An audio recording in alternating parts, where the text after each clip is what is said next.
ಬಂಧುಗಳೇ, ಇವತ್ತು ಒಂದು ಬಹಳ ಸಂತೋಷದ ವಿಷಯ. ನ್ಯಾಯ ನಿಧಾನವಾದ್ರೂ ಕೂಡ ಸತ್ಯಕ್ಕೆ ನ್ಯಾಯ ಸಿಕ್ಕಿದೆ ಅನ್ನುವಂತ ಒಂದು ಗುಡ್ ನ್ಯೂಸ್ ದೆಹಲಿಯಿಂದ ಬರ್ತಾ ಇದೆ. ಸೋಷಿಯಲ್ ಡೆಮೊಕ್ರಾಟಿಕ್ ಪಾರ್ಟಿ ಆಫ್ ಇಂಡಿಯಾದ ರಾಷ್ಟ್ರೀಯ ಅಧ್ಯಕ್ಷರಾದಂತಹ MK ಫೈಜಿ ಅವರನ್ನ ಕಳೆದ ಮಾರ್ಚ್ ನಲ್ಲಿ ಅಕ್ರಮ ಹಣ ವರ್ಗಾವಣೆ ಎನ್ನುವಂತ ಒಂದು ಸುಳ್ಳು ಆರೋಪದಡಿ ಇಡಿ ಬಂಧನ ಮಾಡಿದ್ದು.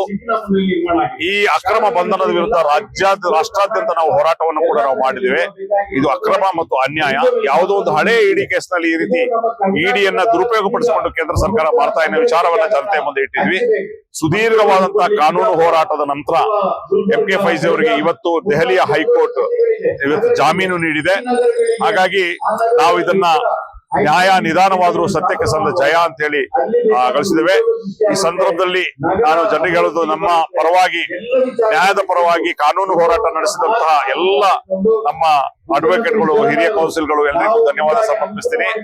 ಅದೇ ರೀತಿ ನಮ್ಮ ಬೆಂಬಲವಾಗಿ MK ಫೈಜಿ ಅರೆಸ್ಟ್ ಆಗಿ ಇಲ್ಲಿಯವರೆಗೆ ಅವರ ನ್ಯಾಯಕ್ಕಾಗಿ ಹೋರಾಟ ಮಾಡಿದಂತ ಸಂದರ್ಭದಲ್ಲಿ ಬೇರೆ ಬೇರೆ ಪಕ್ಷದ ಮುಖಂಡರುಗಳು, ಸಂಘ ಸಂಸ್ಥೆಗಳು ನಮ್ಮೊಂದಿಗೆ ಬೆಂಬಲವಾಗಿ ನಿಂತಿದ್ದು ಅವರಿಗೆ ಧನ್ಯವಾದಗಳನ್ನು ಸಮರ್ಪಿಸ್ತೇನೆ. ನಾವು ನಮ್ಮ ಹೋರಾಟವನ್ನ, ಜನಪರ ಹೋರಾಟವನ್ನ ನಾವು ಮುಂದುವರಿಸ್ತೇವೆ. ಯಾವುದೇ ಈ ಕೇಂದ್ರ ಸರ್ಕಾರ ಇಡಿ NIA ಬಳಸಿಕೊಂಡು ದಮನಿಸುವಂತ ಕೆಲಸಕ್ಕೆ ನಾವು ಬಗ್ಗುವರಲ್ಲ, ಜಗ್ಗುವರಲ್ಲ ಅಂತ ವಿಚಾರವನ್ನ ಹೇಳಲಿಕ್ಕೆ